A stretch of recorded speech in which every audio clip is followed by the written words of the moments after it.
you have committed. It does not matter how far down you have fallen, the blood of the cross is enough. Now, I ask you, do you truly believe this? Or do you still live as if you have to carry your guilt alone? Because the cross is not just a memory. It is life, it is liberation, it is transformation. And all of this is in the blood of Christ.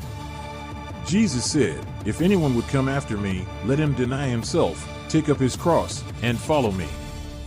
These words were never easy to hear, and I confess to you, even today they sound like a shock.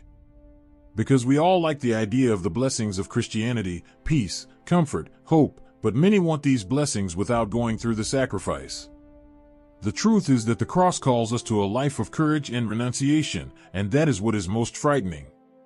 The cross is not an accident that can happen to us. It is not a disease we face. It is not a painful, unforeseen event. The cross is a choice.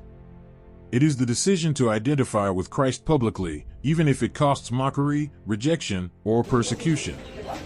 And here is the big question: are we truly willing to pay that price? How many times have we chosen silence ourselves to avoid criticism? How many times have we disguised our faith so as not to seem strange at work, at school, or even among friends?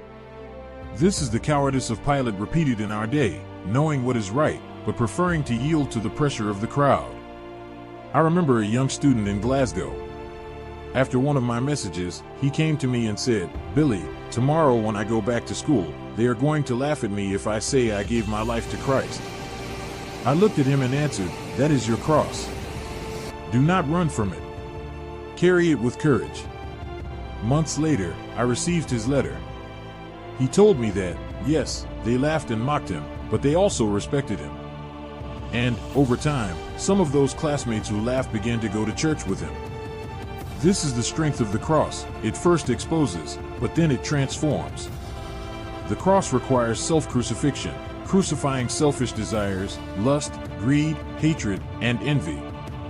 It is not easy to give up what the world offers. It is not easy to swim against the current. But I ask you, how many times have you experienced the frustration of following your own impulses and, in the end, feeling even emptier? Is it not true that what seemed to bring pleasure soon turned out to be a burden? The cross frees us precisely because it calls us to abandon what holds us captive. Many people